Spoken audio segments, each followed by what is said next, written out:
So, a narcissistic male and a narcissistic female will never be done with each other.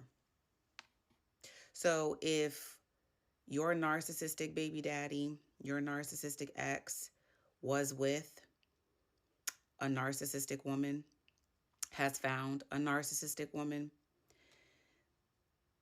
there is no severing that relationship. Let me tell you why. When two narcissists get together, that is hell on wheels. They view each other as possession.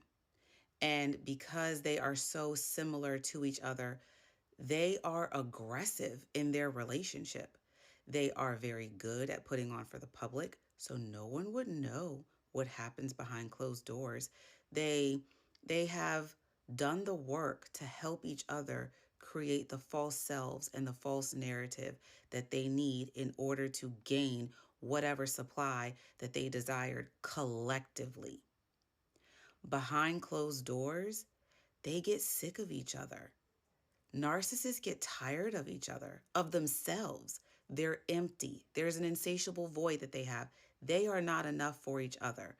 So they seek supply in other ways. The narcissistic female tends to seek supply in her relationships with other females. She's the mean girl. She's the popular mean girl. She's the one that's talking about her friends behind their back, but being very nice to them in public.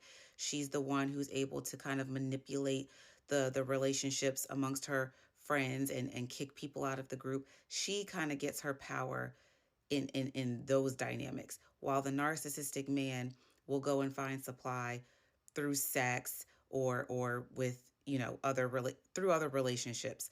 um they don't love each other. There is no love that exists between them.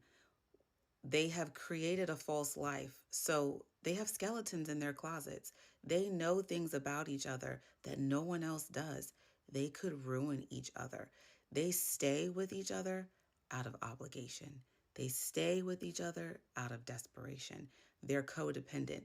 They have created a very toxic environment in which they exist, but they operate as separate entities outside of their situation when they get sick of each other.